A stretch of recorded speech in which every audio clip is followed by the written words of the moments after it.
Hello అండి అందరికీ నమస్కారం అండి. మీరందరూ బాగున్నారా? నేనైతే చాలా బాగున్నాను. ఈరోజైతే నెల్లూరులో ఉన్నటువంటి రాజరాజేశ్వరి అమ్మవారి టెంపుల్కి వచ్చేసాను. మార్నింగ్ 6:30కి వచ్చినా కూడా ఫుల్ రష్గా ఉందండి. సో ఎంత రష్గా ఉందంటే అంత రష్గా ఉంది. సో దేవి నవరాత్రులు దట్టు ఫ్రైడే అయ్యేసరికి చాలా రష్గా ఉంది. సో నేనైతే నిమ్మకాయ దీపం పెట్టేస్తున్నాను. ముందుగా అయితే వాటర్ చల్లుకొని పసుపు రాసేసి ఇలా ముగ్గు వేసుకోవాలి. పద్మ ముగ్గు, మీకు ఏ ముగ్గు వస్తే అది మీకు అలవాటు ఉన్నది. సో వేసేసి పసుపు కుంకుమ పెట్టేసి తమలపాకు పెట్టుకొని అమ్మవారిని అయితే రెడీ చేసేస్తున్నాను అనమాట. పసుపుతో అమ్మవారిని రెడీ చేసేస్తాం కదా. సో ఫస్ట్ అయితే అమ్మవారిని రెడీ చేసేసుకుంటున్నాము. సో రెడీ చేసేసుకున్నాక అమ్మవారి రూపాన్ని మనం మనసులో బాగా భక్తితో అనుకొని ఇలా చేసుకుంటూ ఉంటే చాలా మంచిది అని నేను అనుకుంటాను. సో మాట్లాడుకోకుండా ఈ పూజ చేసేంతసేపు చాలా సైలెంట్గా అమ్మవారిని చాలా ఇష్టంగా ప్రార్థిస్తే ఖచ్చితంగా మన కోరికలను నెరవేరుతాయని నేనైతే బాగా నమ్ముతాను. మీరు కూడా నమ్మండి.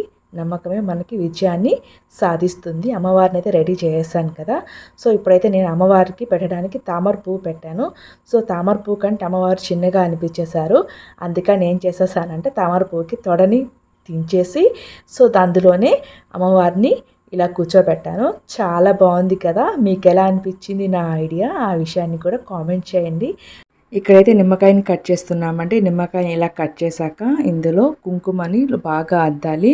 చూడండి ఇలా చూపించిన విధంగా అద్దాక సో అందులో ఇప్పుడు నా నిమ్మకాయ రసం అంతా కూడా ఆ అమ్మవారి చుట్టూత అలా ముగ్గు వేస్తాం కదా, ఆ చుట్టూత మొత్తము ఇలా వాటర్ ఆ మొత్తము ఆ నిమ్మరసం అంతా అలా తీసివేసేసాక దాని తర్వాత దాన్ని వెనక వైపు తిప్పి చూడండి ఇలాగ ఉల్టా తిప్పి సో మన దీపారాధనకి సరిపడా పూజని చేసుకోవాలన్నమాట. సో ఇవన్నీ నీట్గా చేసేసుకున్నాక చూసారు కదా, ఇంతేనండి. ఇది కుంకుమ అది క్లీనింగ్ అయ్యేం అవసరం లేదు. మన నిమ్మకాయ వీటన్నిటితోనే చేస్తున్నాం కాబట్టి. సో ఆల్రెడీ మేమైతే ఇలా పూజ చేయాలనుకున్నాం కాబట్టి మేము నైటే ముందు రోజే ఇలా నెయ్యిలో ఇలా మంచిగా ఒత్తుల్ని తడిపి పెట్టుకున్నాము. ఇలా తడిపి పెట్టుకుంటే మనకి ఈజీగా కూడా అవుతుంది. సో ఇలా తడిపి పెట్టేసుకున్నాక 2 ఒత్తుల్ని కలిపి ఒక ఒత్తులాగా ఇలా వేస్తున్నాను అనమాట. నిమ్మకాయ దీపం అంటారు. మామూలుగా అయితే ఇది రాహుకాలంలో చేస్తే ఇంకా మంచిది. కానీ దేవి నవరాత్రులు కాబట్టి ఏ టైంలో చేసినా కూడా చాలా బాగా ఉంటుంది. మీరు కూడా ఇలాంటి పూజలు పునస్కారాలు చేసి దేవుని యొక్క సంపూర్ణ అనుగ్రహం మీరు పొందాలని మనస్ఫూర్తిగా నేనైతే కోరుకుంటున్నాను.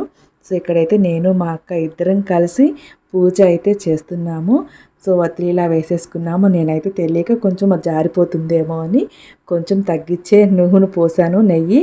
సో అక్క అలా కాదు నిండుగా పోయాలి అని చెప్పి నిండుగా పోసింది. అలానే ఆకు ఒక్క దక్షిణ తాంబూలంతో పాటు మనం ఏదైనా నైవేద్యం ఉంటే తీసుకెళ్తే మంచిది. సో నేను బెల్లము అలానే ఖర్జూరం తీసుకెళ్ళాము. ఇప్పుడు దేవుడికి ఇంకొంచెం పూలతో అలంకరణ చేస్తున్నాను. తామర పువ్వులో అమ్మవారిని కూర్చోబెట్టి ఇలా శంకు పువ్వులతో అలంకరణ చేసి దీపారాధన చేసి చూస్తుంటే చాలా ఆనందంగా అనిపించిందండి ఆ రోజు. మళ్ళీ ఇంకొక రోజు వెళ్ళడానికి కూడా నేనైతే ప్రయత్నం చేస్తాను. చాలా సంతోషంగా అనిపించేసింది. దీపారాధన అనంతరము దుర్గాదేవికి మనము 108 మంత్రాలతో ఇలా కుంకుమార్చన చేసుకుంటే ఇంకా మంచిది అని చెప్పింది అక్క. సో అందుకని నేనైతే కుంకుమార్చన ఈ విధంగా చేస్తున్నాను. మన దగ్గర మంత్రం తీసుకెళ్ళినా పర్వాలేదు, లేదంటే ఓం ధూమ్ దుర్గాయ నమః అని పఠించిన సరిపోతుందండి. సో నేనైతే ఓం ధూమ్ దుర్గాయ నమః అని నేనైతే పఠించాను. అక్క దగ్గర అయితే బుక్ ఉండింది. సో ఇద్దరం కలిసి చదవచ్చు కదా అనుకోవచ్చు, కానీ అక్కడ వీలు పడలేదు. సో అక్క అయితే పూర్తిగా చదివింది. నేనైతే ధూమ్ ధూమ్ దుర్గాయ నమః అని మంత్రాన్ని చదివేసి హారతి ఇస్తున్నాను.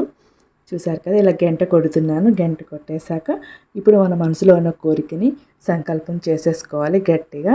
సో ఇక మనమే కాదండి, అక్కడ మార్నింగ్ టైంలో చాలామంది మాకంటే ముందు వచ్చి పూజ చేసేస్తున్నారు. సో మార్నింగ్ 5 నుంచే స్టార్ట్ చేస్తారంట. మేము 6కి ఎవరు ఉండరేమో అనుకొని వెళ్ళాను, కానీ ఫుల్ రష్ ఉందండి. అందులో దేవి నవరాత్రులు దట్టు ఫ్రైడే అయ్యేసరికి ఫుల్ రష్ ఉండింది. మా అక్క కూడా పూజ అంతా అయిపోయింది. సో మా అక్క కూడా మంచి కోరిక నెరవేరాలని మనస్ఫూర్తిగా కోరుకుంటున్నాను. మా అక్క మీద ఉన్న భుజం మీద ఉన్న టవల్ కర్చీఫ్ చూసారా? ఆ కర్చీఫ్ ఏంటో తెలుసా? మా అక్క భర్త వాడే కర్చీఫ్ అండి, అలా పెట్టుకుంటే తను కూడా పూజ చేసినట్టు అందరూ భావిస్తాము. నేను కూడా వాడతాను, కానీ నేనైతే తీసుకెళ్ళలేదు ఆ రోజు. అక్క అయితే ప్రతిసారి అలా తీసుకెళ్ళి అలాగే పూజ చేస్తుందంట ప్రతిసారి. చూసారా, మా అక్క చేసే పూజలు ప్రతి ఒక్కటి మా అక్క హస్బెండ్కి, మా బావగారికి అన్నీ చెందుతూ ఉంటాయి. అయినా అతను మాత్రం అస్సలు ఈ పూజలు పునస్కారాలు అనేవి అస్సలు నమ్మడు. కానీ మా అక్క బాగా నమ్ముతుంది. క్వైట్ ఆపోజిట్ ఉంటారు కదా ఏ ఫ్యామిలీలో అయినా కూడా. మా ఇంట్లో కూడా అంతే. కానీ ఎప్పుడన్నా చేయమంటే చేస్తారు. మా అక్క హస్బెండ్, మా బావగారు అయితే అస్సలు పూజలు లేదు, మనస్ఫూర్తిలో కోరేసుకుంటాను చాలు అని చెప్తారు. సో నా పూజ అయితే చాలా బాగా జరిగిందండి. ఇందులో ఏదన్నా తప్పులుంటే మీరు నాకు చెప్పవలసిందిగా కోరుతున్నాను. దయచేసి నాకు తెలిసిన వరకు నేను చేశాను. మీరు ఇది నచ్చితే మీరు ఫాలో అవ్వండి.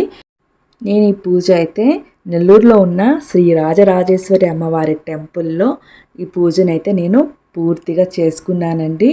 చాలా భక్తుల కోరికలన్నీ ఇట్టే నెరవేరుస్తుంది అమ్మవారు. సో ఆ నమ్మకంతో నేను కూడా ఈ పూజనైతే సంపూర్ణంగా చేశాను. సరే అండి, ఇంతకీ నా ఛానల్ని మీరు సబ్స్క్రైబ్ చేశారా? చెయ్యొచ్చు కదా. ఓకే అండి, ఇది నా ఈ రోజుటి వ్లాగ్. ఈ వ్లాగ్ కనుక మీకు నచ్చినట్లయితే తప్పకుండా లైక్ చేయండి. అలానే ఏదైనా మిస్టేక్స్ ఉన్నా కామెంట్ చేసి చెప్పండి. సో నాకు తెలిసి నా భక్తి కొరకు, నాకు శక్తి కొరకు చేసిన ఈ పూజ అండి. ఇందులో ఎవరిని ఉద్దేశించినవి కాదు, ఒక చిన్న మాట అండి. సో నాకైతే ఇంతకుముందు తెలియదు. మామూలుగా హారతి ఇచ్చేసిన తర్వాత వాటర్ని ఇలా అంట ప్రసాదము అలా అన్ని దేవుడికి శుద్ధి చేసినట్టు అంట. ఇదండి ఈరోజుటి నా యొక్క వీడియో. ఈ వీడియో కనుక మీకు నచ్చినట్లయితే తప్పకుండా లైక్ చేయండి. ఏమన్నా సజెషన్ ఇవ్వాలనుకున్నా కూడా ఇది బాగాలేదు, ఇలా చేసుంటే బాగున్ను అని మీరు ఏదైనా నాకు చెప్తే నా ఛానల్ గ్రో అవుతుందండి. దయచేసి లైక్ చేయండి, అలానే సబ్స్క్రైబ్. థ్యాంక్ యూ అండి, ఇంతసేపు నా వీడియో చూసినందుకు థ్యాంక్ యూ సో మచ్ అండి.